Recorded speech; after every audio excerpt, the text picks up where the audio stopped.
ജ്യോതിപകം ജീവദായകം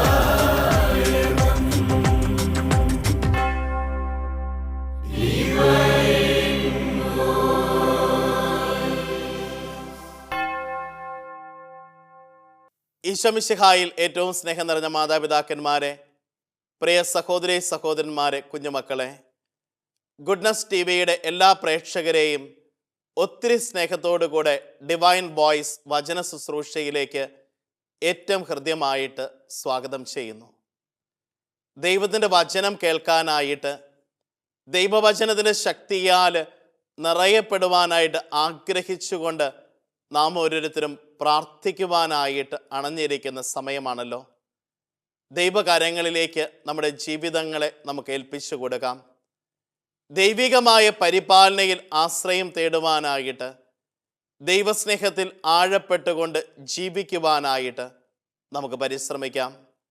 വളരെ പ്രത്യേകമായിട്ട് ഈ സമയം നമ്മുടെ ഹൃദയങ്ങളെ വിശുദ്ധമാക്കിക്കൊണ്ട് ദൈവവചനം ശ്രവിക്കാനായി നമുക്ക് ഒരുങ്ങാം. വിശുദ്ധ ലൂക്ക അറിയിച്ച നമ്മുടെ കർത്താവ് ഈശോ മിശിഹായുടെ പരിശുദ്ധ സുവിശേഷം അധ്യായം 21 വാക്യങ്ങൾ 1 മുതൽ. അവൻ കണ്ണുകൾ ഉയർത്തി നോക്കിയപ്പോൾ ധനികർ ദേവാലയ ഭണ്ഡാരത്തിൽ നേർച്ചയിടുന്നത് കണ്ടു. ദരിദ്രയായ ഒരു വിധവ 2 ചെമ്പ് തൊട്ടുകൾ ഇടുന്നതും അവൻ കണ്ടു. അവൻ പറഞ്ഞു, ദരിദ്രയായ ഈ വിധവ മറ്റെല്ലാവരെയുംക്കാൾ കൂടുതൽ നിക്ഷേപിച്ചിരിക്കുന്നു എന്ന് സത്യമായി ഞാൻ നിങ്ങളോട് പറയുന്നു. എന്തെന്നാൽ അവരെല്ലാവരും തങ്ങളുടെ സമൃദ്ധിയിൽ നിന്ന് സംഭാവന ചെയ്തു. ഇവളാകട്ടെ തൻ്റെ ദാരിദ്ര്യത്തിൽ നിന്ന് ഉപജീവനത്തിലുള്ള വക മുഴുവനും നിക്ഷേപിച്ചിരിക്കുന്നു. ഈശോ മിശിഹായിൽ ഏറ്റവും സ്നേഹം നിറഞ്ഞ മാതാപിതാക്കന്മാരെ, പ്രിയ സഹോദരി സഹോദരന്മാരെ, കുഞ്ഞുമക്കളെ, ദൈവത്തിൻ്റെ കരുണയിൽ ആശ്രയം തേടുന്ന മനുഷ്യൻ ദൈവകരങ്ങളിലേക്ക് ജീവിതത്തെ പൂർണ്ണമായിട്ട് സമർപ്പിക്കുന്നു. ഇന്ന് നാം വായിച്ചു കേട്ട തിരുവചന ഭാഗത്തേക്ക് നോക്കുമ്പോൾ ദരിദ്രയായ വിധവ തൻ്റെ ഉപജീവനത്തിലുള്ള വക മുഴുവനും ദേവാലയ ഭണ്ഡാരത്തിൽ നിക്ഷേപിക്കുന്നതിനെ നമ്മൾ കണ്ടുമുട്ടുകയാണ്. ശൂന്യമായ കരവുമായിട്ട് ദേവാലയ ഭണ്ഡാരത്തിൽ മുൻപിൽ നിന്ന് തിരിച്ചു പോകുന്ന ഒരു ദരിദ്രയായ വിധവ. പ്രിയമുള്ള ദൈവജനമേ, ഒരു കൊച്ചു സംഭവം നിങ്ങളുമായിട്ട് പങ്കുവെക്കുവാനായി ഞാൻ ആഗ്രഹിക്കുകയാണ്. കുറച്ച് വർഷങ്ങൾക്ക് മുൻപ് ഒരു വ്യക്തിയെ കണ്ടുമുട്ടാനായിട്ട് ഇടയായി. അദ്ദേഹം ഒരു നല്ല കമ്പനിയിൽ ഉയർന്ന സാലറിയിൽ ജോലി ചെയ്തിരുന്ന ഒരു വ്യക്തിയാണ്. ഒത്തിരിയേറെ സമ്പത്ത്, നല്ല ഭവനം, സ്നേഹനിധിയായ ഭാര്യയും മക്കളും എല്ലാമായിട്ട് സന്തോഷത്തോടുകൂടെ ജീവിക്കുന്ന അവസ്ഥ. ഒത്തിരിയേറെ സുഹൃത്ത് വൃന്ദങ്ങൾ അദ്ദേഹത്തിന് ചുറ്റും ഉണ്ടായിരുന്നു. അപ്രകാരം അദ്ദേഹം ജീവിച്ചുകൊണ്ടിരിക്കുന്ന സമയത്ത് ഒരു സുപ്രഭാതത്തിൽ അദ്ദേഹത്തിൻ്റെ കമ്പനി അടച്ചുപൂട്ടി. അദ്ദേഹത്തെ സംബന്ധിച്ച് വലിയ ഭയമൊന്നും ഇല്ലായിരുന്നു. കാരണം അദ്ദേഹത്തിൻ്റെ കയ്യിൽ സമ്പത്തുണ്ട്, സ്ഥലങ്ങളുണ്ട്, കടമുറികളുണ്ട്, ഭവനമുണ്ട്, നല്ല സുഹൃത്തുക്കളുണ്ട്, നല്ല ബന്ധുജനങ്ങളുണ്ട്, എല്ലാം ആയിട്ട് ജീവിക്കുകയാണ്. ചില സുഹൃത്തുക്കൾ ചേർന്ന് അദ്ദേഹത്തോട് പറഞ്ഞു, നമുക്കൊരു ഫൈനാൻസ് കമ്പനി തുടങ്ങാം. അദ്ദേഹം CA കാരനായതുകൊണ്ട് അദ്ദേഹവും ചേർന്ന് ഒരു ഫൈനാൻസ് കമ്പനി 2-3 മാസം കൊണ്ട് അവർ ഉദ്ഘാടനം ചെയ്ത് സ്ഥാപിച്ചു. കമ്പനി നല്ല രീതിയിൽ പോകുന്നു. പല സ്ഥലങ്ങളിലും ബ്രാഞ്ചുകൾ തുടങ്ങി. നല്ല രീതിയിൽ പോയിക്കൊണ്ടിരിക്കുന്നതിന് ഇടയ്ക്ക് ഒരു ഫിനാൻഷ്യൽ ക്രൈസിസ് ഈ കമ്പനിയെ പിടിച്ച് ഉലച്ചു. ചില പാർട്ട്നേഴ്സൊക്കെ അവരുടെ ഷെയറുമായിട്ട് മാറി. പിന്നീട് മുൻപോട്ട് പോകുന്തോറും കമ്പനി വൻ നഷ്ടത്തിലേക്കും ഒക്കെ ആവുകയും പലവിധത്തിലുള്ള പ്രശ്നങ്ങൾ മൂലം ഒരു ദിവസം കേസും പ്രശ്നങ്ങളുമായിട്ട് ഈ കമ്പനി അടച്ചു പൂട്ടി. ഇദ്ദേഹം ജയിലിലായി. സാമ്പത്തിക ക്രമക്കേടിൻ്റെ പേരിൽ ഇദ്ദേഹം ജയിലിലായി. ഇദ്ദേഹത്തിൻ്റെ വസ്തുവകകളും വാഹനവുമൊക്കെ കോടതി അറ്റാച്ച് ചെയ്തു. പലവിധത്തിലുള്ള പ്രശ്നങ്ങളിൽ അദ്ദേഹം നിറയപ്പെട്ടു.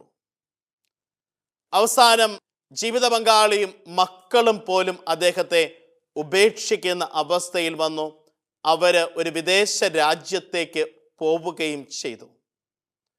ഈ മനുഷ്യൻ ജയിൽവാസവുമൊക്കെ കഴിഞ്ഞ് തൻ്റെ വീട്ടിലേക്ക് വരുമ്പോൾ വീട് പൂട്ടിയിട്ടിരിക്കുന്നതും വീടിൻ്റെ ഗേറ്റ് ചങ്ങല കൊണ്ട് ബന്ധിച്ചിരിക്കുന്നതുമൊക്കെ കാണുകയാണ്. അദ്ദേഹം കയറാൻ ശ്രമിച്ചപ്പോൾ പറഞ്ഞു അദ്ദേഹത്തിന് അവിടെ കയറാൻ അവകാശമില്ല. കാരണം ഭാര്യയും മക്കളും അദ്ദേഹം കയറരുതെന്ന് കോടതിയിൽ നിന്ന് ഇഞ്ചക്ഷൻ ഓർഡറൊക്കെ വാങ്ങിച്ചിരിക്കുകയാണ്. അദ്ദേഹം ഒരു ബന്ധു വീട്ടിൽ ആശ്രയം തേടി. അവർ അദ്ദേഹത്തിന് ഒരു ചെറിയ മുറിയും ഒരു കട്ടിലുമൊക്കെ കൊടുത്തു. ആ കട്ടിലിൽ അദ്ദേഹം കിടക്കുകയാണ്. ആ കട്ടിലിൽ അദ്ദേഹം കിടക്കുന്നു. അദ്ദേഹം അവിടെ നിന്ന് കിടന്ന് ആലോചിക്കുകയാണ്, ഇനി ഞാൻ എന്ത് ചെയ്യും? ഇനി ഞാൻ എന്ത് ചെയ്യും? ഈ മനുഷ്യൻ ഇപ്രകാരം ആലോചിച്ചുകൊണ്ടിരിക്കുമ്പോൾ ഈ മനുഷ്യൻ്റെ മനസ്സിലേക്ക് ഒരു ചിന്ത കടന്നു വരികയാണ്. ഞാൻ ഒരു വൈദികനെ അന്വേഷിച്ച് പോകേണ്ടതായിട്ടുണ്ട്. ഞാനൊരു വൈദികനെ അന്വേഷിച്ച് പോകേണ്ടതായിട്ടുണ്ട്. ഈ മനുഷ്യൻ പറയുക എന്നോട്, ഞാനൊരു വൈദികനെ അന്വേഷിച്ച് പോകേണ്ടതായിട്ടുണ്ട്. ഞാൻ ആ വൈദികനെ അന്വേഷിച്ച് പോകാനായിട്ട് ഇറങ്ങിത്തിരിച്ചു. ഞാൻ ആ വൈദികനെ അന്വേഷിച്ച് പോകാനായിട്ട് ഇറങ്ങിത്തിരിച്ചു. ഞാൻ ആ വൈദികനെ പല സ്ഥലങ്ങളിലും അന്വേഷിച്ചു. പക്ഷേ വലിയ അറിവൊന്നും കിട്ടിയില്ല. അവസാനം എനിക്ക് ആ വൈദികൻ ഒരു ദേവാലയത്തിൽ വിശ്രമ ജീവിതം നയിക്കുന്നു എന്ന് മനസ്സിലാക്കി ഞാൻ ആ ദേവാലയത്തിലേക്ക് ഒരു ദിവസം 10-11 മണിയായപ്പോൾ കയറി ചെന്നപ്പോൾ ഈ വൈദികൻ കുമ്പസാരക്കൂട്ടിലിരുന്നു കൊണ്ട് കുമ്പസാരം എന്ന ശുശ്രൂഷ നൽകിക്കൊണ്ടിരിക്കുകയാണ്. കുമ്പസാരക്കൂട്ടിൽ നിന്ന് ഈ വൈദികൻ പുറത്തു വരുന്നത് വരെ ഞാൻ അവിടെ കാത്തു നിന്നു എന്ന് ഈ മനുഷ്യൻ പറയുകയാണ്. കുമ്പസാരക്കൂട്ടിൽ നിന്ന് പുറത്തു വരുമ്പോൾ ഞാൻ ഈ വൈദികൻ്റെ അടുക്കൽ ചെന്ന് ഈ വൈദികനോട് സംസാരിക്കുകയാണ്.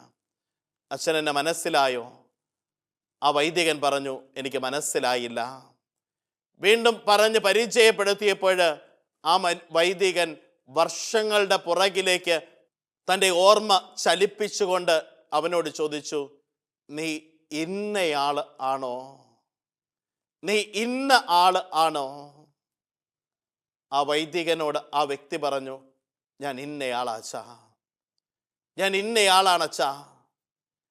അവർ തമ്മിലുള്ള സ്നേഹ സംഭാഷണത്തിന് ഒടുവിൽ ഈ മനുഷ്യൻ ആ വൈദികനോട് പറഞ്ഞു, അച്ഛാ, ഞാൻ അച്ഛനോട് വലിയൊരു നന്ദികേട് കാണിച്ചു. ഞാൻ അച്ഛനോട് വലിയൊരു നന്ദികേട് കാണിച്ചു. കാരണം അച്ഛൻ എന്നെ പഠിപ്പിച്ചു, അച്ഛൻ എനിക്ക് വേണ്ട സൗകര്യങ്ങളൊക്കെ ഒരുക്കി തന്നു. പക്ഷേ ഒരിക്കലും ഞാൻ അച്ഛൻ്റെ അടുക്കലേക്ക് തിരിച്ചു വന്നിട്ടില്ല.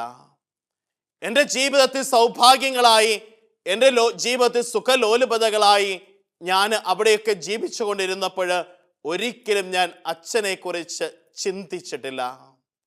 അച്ഛാ, ഞാനിതാ തിരിച്ചു വന്നേക്കുവാ, ഞാനിതാ തിരിച്ചു വന്നേക്കുവാ. അച്ഛാ, എൻ്റെ കയ്യിൽ തരാൻ ഒന്നുമില്ല, എൻ്റെ കയ്യിൽ തരാൻ ഒന്നുമില്ല. അച്ഛൻ ആ വ്യക്തിയോട് പറഞ്ഞു, നിന്റെ കയ്യിൽ നിന്നും ഒന്നും പ്രതീക്ഷിച്ചു കൊണ്ടല്ല ഞാൻ നിനക്ക് സഹായിച്ചിട്ടുള്ളത്. സഹായിക്കുക എന്നത് എൻ്റെ കടമയായിരുന്നു. അന്ന് സഹായിക്കുക എന്നത് എൻ്റെ കടമയായിരുന്നു. ഈ അച്ഛൻ ഈ മനുഷ്യനെ ഊട്ടുമുറിയിലേക്ക് കൂട്ടിക്കൊണ്ടുപോയി ഭക്ഷണമൊക്കെ കൊടുത്ത് അവനോടൊപ്പം കുറേ നേരം ചെലവഴിച്ച് സംസാരിച്ചതിനൊക്കെ ശേഷം അച്ഛൻ്റെ അടുത്ത് നിന്ന് ഈ മനുഷ്യൻ തിരിച്ചു പോരുകയാണ്. ഈ മനുഷ്യൻ അച്ഛൻ്റെ അടുത്തുനിന്ന് തിരിച്ചു പോരുമ്പോൾ ഈ മനുഷ്യൻ്റെ മനസ്സിൽ വലിയ പ്രതീക്ഷകളൊന്നുമില്ലായിരുന്നു. ആ ഭവനത്തിലേക്ക് തിരിച്ചു ചെല്ലണം, അവിടെ തന്നെ കുറച്ചു കാലം കൂടി താമസിക്കണം. തിരിച്ച് ബസ്സിൽ കയറി പോരുമ്പോൾ ഈ മനുഷ്യന് പരിചയമുള്ള ഒരു വ്യക്തിയെ കാണുകയും ഈ മനുഷ്യന് പരിചയമുള്ള ഒരു വ്യക്തിയെ ബസ്സിൽ വെച്ച് കാണുകയും ആ വ്യക്തിയോട് സംസാരിക്കുകയും ആ വ്യക്തി ഈ മനുഷ്യന് ദുബായ് എന്ന് പറയുന്ന മഹാനഗരത്തിൽ ഒരു ജോലി ശരിയാക്കി കൊടുക്കുകയും അവിടെ ജോലിക്ക് ദുബായിലേക്ക് കൊണ്ടുവരികയും ആ അദ്ദേഹത്തിന് വേണ്ട താമസ സൗകര്യമൊക്കെ ഒരുക്കി കൊടുക്കുകയും ചെയ്ത് ഇന്ന് വളരെ നല്ല രീതിയിൽ ഈ മനുഷ്യൻ ജീവിക്കുകയാണ്. വളരെ നല്ല രീതിയിൽ ഈ മനുഷ്യൻ ജീവിക്കുമ്പോഴാണ് ദുബായിൽ വെച്ച് ഞാൻ ഈ മനുഷ്യനെ കണ്ടുമുട്ടുന്നത്. ഈ മനുഷ്യനുമായിട്ട് സംസാരിച്ചപ്പോൾ ഈ മനുഷ്യനോട് പറഞ്ഞ ഒന്നുണ്ട്, അച്ഛാ, നമ്മുടെ ജീവിതത്തിൽ സമ്പത്ത് മാത്രമല്ല നമ്മൾ അപരന് വേണ്ടി കൊടുക്കേണ്ടത്. നമ്മൾ സമ്പത്ത് മാത്രമല്ല കൊടുക്കേണ്ടത്, ഒരു നല്ല വാക്കാണെങ്കിൽ പോലും എൻ്റെ ജീവിതത്തിൽ നിന്ന് ഞാനത് കൊടുക്കേണ്ട സമയത്ത് കൊടുക്കാനായിട്ട് തയ്യാറാകാത്തത് മൂലം എൻ്റെ ജീവിതത്തിൽ വന്നു ചേർന്നത് നന്ദി ആഗ്രഹിക്കുന്നവരുടെ ജീവിതത്തിലേക്ക് ഈ നന്ദിയെ കൊടുക്കാനായിട്ട് ജീവിതത്തിൽ സാധ്യമാകണം. എൻ്റെ ജീവിതത്തിൽ അനുഗ്രഹമായി തീർന്നവരുടെ അടുത്തേക്ക് അനുഗ്രഹമായിട്ട് ചെല്ലാനായിട്ട് ചിലപ്പോഴൊക്കെ നമ്മുടെ ജീവിതത്തിന്റെ വലിയ തടസ്സം എന്ന് പറയുന്നത് ഈ സമ്പത്തിന്റെ തടസ്സം മാത്രമല്ല പ്രിയമുള്ളവരെ, സ്നേഹിച്ചവർക്ക് തിരിച്ച് സ്നേഹം കൊടുക്കാത്തത്, കരുണ കാണിച്ചവരോട് തിരിച്ച് കരുണ കാണിക്കാത്തത്, ഔദാര്യം കാണിച്ചവരോട് തിരിച്ച് ഔദാര്യം കാണിക്കാത്തതൊക്കെ നമ്മുടെ ജീവിതത്തിന്റെ തടസ്സങ്ങളുടെ മേഖലകളിൽ വന്നു ചേരുന്ന ഒന്നാണ്. ജീവിതത്തിൽ നമ്മളൊന്ന് ചിന്തിച്ചു നോക്കണം. ഞാനെന്ന ഭാവത്താൽ നിറയപ്പെട്ട് ഞാൻ ജീവിക്കുമ്പോൾ പലപ്പോഴും അവരെൻ്റെ ജീവിതത്തിലേക്ക് ഒരു കൃപയായിട്ട് മാറാനായിട്ട്, അവരെൻ്റെ ജീവിതത്തിലേക്ക് ഒരനുഗ്രഹമായിട്ട് മാറാനായിട്ട് എൻ്റെ ജീവിതത്തിൽ എനിക്ക് സാധ്യമാകുന്നുണ്ടോ?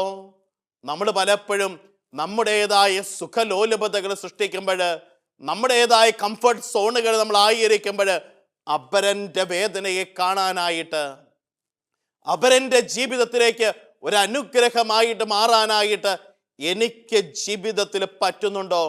ഈ വിധവയെ പോലെ ഉപജീവനത്തിനുള്ള വക മുഴുവൻ അപരൻ്റെ മുൻപിലേക്ക് ഒന്ന് തുറന്നു വെക്കാനായിട്ട് എനിക്ക് മനസ്സുണ്ടോ? പ്രിയമുള്ളവരെ, വാരിക്കോരി കൊടുക്കുന്നവരുടെ ജീവിതത്തിലേക്ക് ദൈവം വാരിക്കോരി അനുഗ്രഹങ്ങൾ വർഷിക്കുകയാണ്. ദൈവം അനുഗ്രഹങ്ങൾ വർഷിക്കുകയാണ്. എൻ്റെ ആത്മീയ ജീവിത യാത്രയിൽ, എനിക്ക് ഈ വൈദിക ജീവിത യാത്രയിൽ എനിക്ക് കൃത്യമായിട്ട് പറയാൻ സാധിക്കും, ദൈവത്തിൻ്റെ മുൻപിലേക്ക് ദൈവിക വേലയ്ക്ക് വാരിക്കോരി കൊടുക്കുന്നവരുടെ ജീവിതത്തിലേക്ക് ദൈവം സമർത്ഥമായിട്ട് അനുഗ്രഹത്തിൻ്റെ പേമാരി പെയ്ക്കുന്നത്, അവരുടെ ജീവിതത്തിൽ ഒരു കുറവും വരാതെ ദൈവം അവരെ കാത്തു പരിപാലിച്ച് നടത്തുന്നത്. സങ്കീർത്തനങ്ങളുടെ പുസ്തകം 67-ാം സങ്കീർത്തനം 19-ാമത്തെ വാക്യം പറയുന്നു, അനുദിനം നമ്മെ താങ്ങുന്ന കർത്താവ് വാഴ്ത്തപ്പെടട്ടെ, ദൈവമാണ് നമ്മുടെ രക്ഷ, ദൈവമാണ് നമ്മുടെ രക്ഷ. വീണ്ടും സങ്കീർത്തനങ്ങളുടെ പുസ്തകം 46-ാം സങ്കീർത്തനം 1-2 വാക്യങ്ങൾ പറയുകയാണ്, ദൈവമാണ് നമ്മുടെ അഭയവും ശക്തിയും, കഷ്ടതകളിൽ അവിടുന്ന് സുനിശ്ചിതമായ തുണയാണ്, ഭൂമി ഇളകിയാലും പർവ്വതങ്ങൾ സമുദ്രമധ്യത്തിൽ അടർന്നു പതിച്ചാലും നാം ഭയപ്പെടുകയില്ല. ദൈവത്തിൻ്റെ കയ്യിലേക്ക്, ദൈവത്തിൻ്റെ കയ്യിലേക്ക്. സങ്കീർത്തനങ്ങളുടെ പുസ്തകം 118-ാമത്തെ സങ്കീർത്തനം 6-ാം വാക്യം പറയുകയാണ്, കർത്താവിൻ്റെ പക്ഷത്തുണ്ട്, ഞാൻ ഭയപ്പെടുകയില്ല, മനുഷ്യന് എന്നോട് എന്തു ചെയ്യാൻ കഴിയും? നമ്മുടെയൊക്കെ ആത്മീയ ജീവിതത്തിൽ നാം ഒന്ന് ചിന്തിക്കണം. നാം ഓരോരുത്തരും ഒന്ന് പരിശോധിച്ച് നോക്കണം, എത്രമാത്രം അപരന് കൊടുക്കാനായിട്ട്. സമ്പത്ത് മാത്രമല്ല, സമ്പത്തും കൊടുക്കണം. ഞാൻ പറയും, നമുക്ക് ദൈവം സമ്പത്ത് തരുമ്പോൾ അപരൻ്റെ കണ്ണീര് തുടയ്ക്കാൻ വേണ്ടിയിട്ടാ. ധനവാന്റെ ലാസറിന്റെ ഉപമയിലൊന്ന് നോക്കിക്കേ. ധനവാൻ ലാസറിന് ഒരു ദ്രോഹവും ചെയ്തതായിട്ട് വചനത്തിൽ പറയുന്നില്ല, പക്ഷേ ധനവാന് ചെയ്യാൻ പറ്റുന്ന നന്മ അവൻ ചെയ്തില്ല. ധനവാന് ചെയ്യാൻ പറ്റുന്ന നന്മ അവൻ ചെയ്തില്ല. വീണ്ടും നോക്കിക്കേ, ആ ഭൃത്യൻ തൻ്റെ സഹോദര ഭൃത്യനോട് ക്ഷമിക്കാത്തത് മൂലമല്ലേ അവൻ തടവറയിൽ അടയ്ക്കപ്പെടുകയും അവസാനം തൊട്ട് കൊടുക്കുന്നത് വരെ അവിടെ കിടന്ന് അവൻ സഹിക്കുകയും ചെയ്യേണ്ടി വരുന്നത്. നമ്മുടെയൊക്കെ ജീവിതത്തിലും പ്രിയമുള്ള ദൈവജനമേ, നമ്മളൊന്ന് പരിശോധിച്ച് നോക്കണം, എത്രമാത്രം ഒന്ന് കൊടുക്കാനായിട്ട് ജീവിതത്തിൽ എനിക്ക് പറ്റുന്നുണ്ട്? എത്രമാത്രം അപരനുമായിട്ട് പങ്കുവെക്കുവാനായിട്ട്, എത്രമാത്രം അപരനെ സ്നേഹിക്കുവാനായിട്ട്, എത്രമാത്രം അപരൻ്റെ ജീവിതത്തിലേക്ക് ഒരു കരുത്തായിട്ട് മാറാനായിട്ട് ജീവിതത്തിൽ ഞാൻ സമയം കണ്ടെത്തുന്നു? നമ്മുടെയൊക്കെ ആത്മീയ ജീവിതത്തിൽ നാം ഓരോരുത്തരും പരിശോധിക്കേണ്ടതും അത് തന്നെയാണ്. എത്രമാത്രം അപരൻ്റെ ജീവിതത്തിലേക്ക് ഒന്ന് കരുത്താകാനായിട്ട്. വിശുദ്ധ മത്തായിയുടെ സുവിശേഷം 6-ാമത്തെ അധ്യായം 26-ാം വാക്യം പറയുകയാണ്, ആകാശത്തിലെ പക്ഷികളെ നോക്കുവിൻ, അവ വിതയ്ക്കുന്നില്ല, കൊയ്യുന്നില്ല, കളപ്പുരയിൽ ശേഖരിക്കുന്നില്ല, എങ്കിലും നിങ്ങളുടെ സ്വർഗസ്ഥനായ പിതാവ് അവയെ തീറ്റിപ്പോറ്റുന്നു. അവയേക്കാൾ എത്രയോ വിലപ്പെട്ടവരാണ് നിങ്ങൾ. അവയേക്കാൾ എത്രയോ വിലപ്പെട്ടവരാണ് നിങ്ങൾ. പ്രിയമുള്ള ദൈവജനമേ, നമ്മുടെയൊക്കെ ജീവിതത്തിലെ സമ്പത്തുകൾ അപരനുമായിട്ട് പങ്കുവയ്ക്കുക. എൻ്റെ കഴിവ്, എൻ്റെ ആരോഗ്യം, എൻ്റെ അറിവ്, എൻ്റെ സമ്പത്ത്, എൻ്റെ സൗഭാഗ്യങ്ങൾ, എൻ്റെ ജീവിതത്തിൻ്റെ സുഖലോലുപത, എൻ്റെ ജീവിതത്തിൻ്റെ സന്തോഷം, ഇതെല്ലാം അപരനുമായിട്ട് പങ്കുവെക്കാനായിട്ട് ജീവിതത്തിൽ സാധിക്കണം. ജീവിതത്തിൽ സാധിക്കണം. നമ്മളൊന്ന് ചിന്തിച്ചു നോക്കിക്കേ, ഒരു പ്രളയമുണ്ടായപ്പോൾ എന്തായിരുന്നു നമ്മുടെ അവസ്ഥ? ഒരു പ്രളയമുണ്ടായപ്പോൾ എന്തായിരുന്നു നമ്മുടെ അവസ്ഥ? ഒരു കൊറോണ വന്ന് മുട്ടിയപ്പോൾ എന്തായിരുന്നു നമ്മുടെ ജീവിത സാഹചര്യങ്ങൾ? നാം ഓരോരുത്തരും ഒന്ന് ചിന്തിച്ചു നോക്കണം.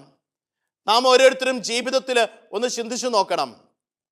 ഞാൻ പങ്കുവെക്കാനായിട്ട് തയ്യാറാകുമ്പോഴല്ലേ എൻ്റെ ജീവിതത്തിലേക്ക് സൗഭാഗ്യങ്ങൾ വന്നു ചേരുന്നത്. ഞാൻ ജീവിതത്തിൽ പങ്കുവെക്കാനായിട്ട് തയ്യാറാകുമ്പോഴല്ലേ എൻ്റെ ജീവിതം ഒരനുഗ്രഹത്തിൻ്റെ പൂർണ്ണതയിലേക്ക് എത്തുന്നത്. ഈശോനാഥനെ ഒന്ന് നോക്കുകയെ. ഈശോനാഥൻ തൻ്റെ ശരീരവും രക്തവും ഒരപ്പത്തിൻ്റെയും വീഞ്ഞിൻ്റെയും രൂപത്തിൽ നമുക്ക് പങ്കുവെച്ച് തരാനായിട്ട് തയ്യാറായപ്പോഴല്ലേ അവിടുന്ന് നമ്മുടെ ഹൃദയത്തിൽ ഓരോ വിശുദ്ധ കുർബാനയിലും അലിയുന്ന സ്നേഹമായിട്ട് മാറിയത്. ഈശോനാഥൻ നമ്മുടെ ജീവിതത്തിലേക്ക് ഇപ്രകാരം അലിയുന്നൊരു സ്നേഹമായപ്പോഴല്ലേ നമ്മുടെ ജീവിതത്തിൻ്റെ രക്ഷയുടെ അച്ചാരമായിട്ട് തീരുന്നത്.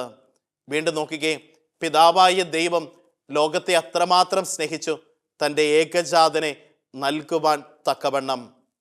ഈ ഏകജാതനിലൂടെ ഒരു രക്ഷയുടെ അനുഭവം, ഒരു പങ്കുവെക്കലാ പ്രിയമുള്ളവരെ അവിടെയും നമ്മൾ അനുഭവിക്കുന്നത്.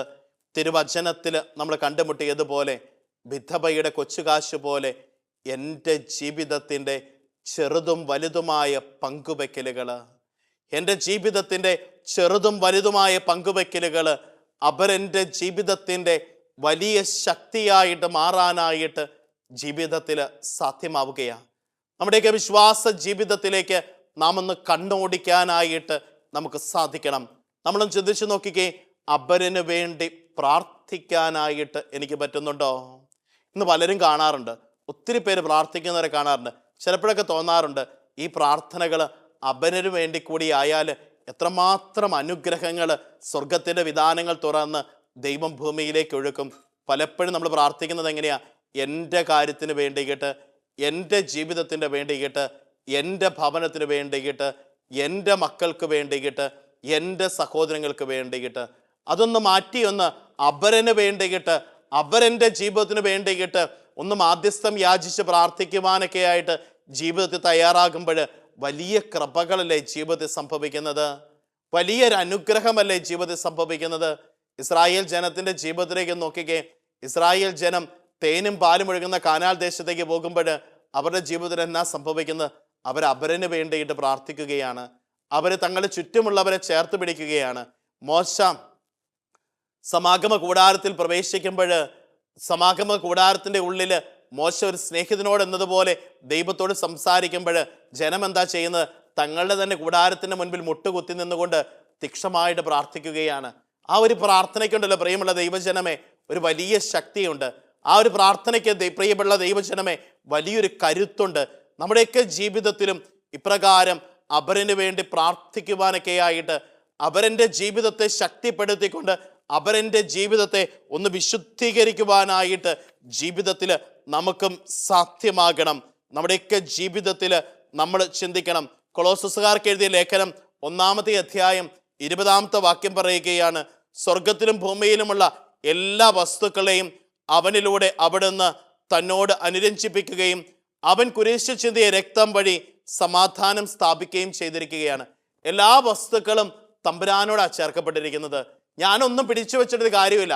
എല്ലാം ഒന്ന് വിട്ടുകൊടുക്കാനായിട്ട്, എല്ലാം ക്രിസ്തുവിൻ്റെ സ്നേഹത്തെ പ്രതി ഒന്ന് ത്യജിക്കാനൊക്കെ ആയിട്ട് ജീവിതം തയ്യാറായി കഴിയുമ്പോഴത്തേക്കും വലിയ അനുഗ്രഹത്തിൻ്റെ കൃപ ജീവിതത്തിൽ സ്വായത്തകമാക്കുവാനായിട്ട് എനിക്കും നിങ്ങൾക്കും സാധ്യമാവുകയാണ്.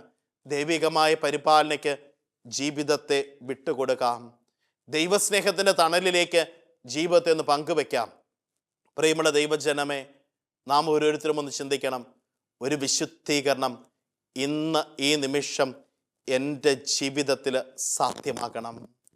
ഞാൻ ഒരുക്കപ്പെടണം. നമ്മുടെയൊക്കെ ജീവിതത്തിൽ ഒന്ന് ചിന്തിക്കണം. ഞാനൊന്ന് ഒരുക്കപ്പെടാനായിട്ട് ജീവിതത്തിൽ തയ്യാറാകുമ്പോഴാണ് എൻ്റെ ജീവിതം ഒരു കൃപയായിട്ട് മാറുന്നത്. ആ അനുഗ്രഹത്തിൻ്റെ സമൃദ്ധിയിലൊന്ന് ജീവിക്കുവാനായിട്ട്, ദൈവികമായ പരിപാലനയാൽ മുന്നേറുവാനൊക്കെ ആയിട്ട് നമ്മുടെയൊക്കെ ജീവിതത്തിലും സാധിക്കണം. ദൈവികമായ ശക്തിയുടെ അഭിഷേകം അനുനിമിഷം നമ്മൾ അനുഭവിക്കണമെങ്കിൽ നമ്മളിൽ നിറയപ്പെട്ട കൃപയെ പങ്കുവെക്കാനായിട്ട് ജീവിതത്തിൽ പറ്റണം. പ്രിയമുള്ള ദൈവജനമേ, ഒന്ന് തിരിച്ചറിയണം. ഈ പങ്കുവെക്കലിൻ്റെ നല്ല അനുഭവത്തെ ജീവിതത്തിൽ സ്വന്തമാക്കുവാനായിട്ട്, ഈ പങ്കുവെക്കലിൻ്റെ കൃപയിൽ നിറയപ്പെട്ട് ജീവിക്കുവാനായിട്ട് നമുക്ക് ഓരോരുത്തർക്കും സാധ്യമാവുക. ദൈവികമായ ശക്തി നമ്മളിലേക്ക് ഒഴുകുന്നു. ദൈവികമായ കൃപ നമ്മളിലേക്ക് ഒഴുകുന്നു. ഒഴുകുന്ന കൃപയെ പ്രാർത്ഥനയായി, അനുഗ്രഹമായി, പ്രവർത്തനമായിട്ട് അപരൻ്റെ ജീവിതത്തിലേക്ക് ഞാൻ പങ്കുവെക്കുമ്പോൾ എൻ്റെ ജീവിതം വലിയൊരു അഭിഷേകത്താൽ നിറയപ്പെടുന്നത് എനിക്ക് അനുഭവിക്കാനായിട്ട് ജീവിതത്തിൽ സാധ്യമാകുന്നു. ഒരു നിമിഷം കാര്യങ്ങൾ കുപ്പി കണ്ണുകളച്ച് നമുക്കും പ്രാർത്ഥിക്കാം. കാരുണ്യവാനും സ്നേഹനിധിയുമായ നല്ല ദൈവമേ, അങ്ങേ തിരുസന്നിധിയോട് ഈ നിമിഷം എൻ്റെ ജീവിതത്തെ ചേർത്ത് വയ്ക്കുന്നു. ഈശോനാഥ, എനിക്ക് അങ്ങ് നൽകിയിരിക്കുന്ന എല്ലാ ദാനങ്ങളെയും സമ്പത്തിനെയും കഴിവിനെയും അപരനുമായിട്ട് പങ്കുവയ്ക്കുവാനായിട്ട്, ദൈവികമായ പരിപാലനയുടെ കൃപയിൽ ജീവിക്കുവാൻ, ദൈവാനുഭവത്തെ അനുനിമിഷം സ്വന്തമാക്കുവാൻ എന്നെ അനുഗ്രഹിക്കണമേ. അമ്മേ മാതാവേ, എനിക്ക് വേണ്ടി മാധ്യസ്ഥ യാചിക്കണമേ. നമ്മുടെ കർത്താവ് ഈശോ മിശിഹായുടെ കൃപയും പിതാവായ ദൈവത്തിൻ്റെ സ്നേഹവും പരിശുദ്ധാത്മാവിൻ്റെ സഹവാസവും നാം എല്ലാവരോടും കൂടെ ഉണ്ടായിരിക്കട്ടെ, ഇപ്പോഴും എപ്പോഴും എന്നേക്കും. ആമേൻ. ദൈവം എല്ലാവരെയും സമർത്ഥമായിട്ട് അനുഗ്രഹിക്കട്ടെ. ആമേൻ.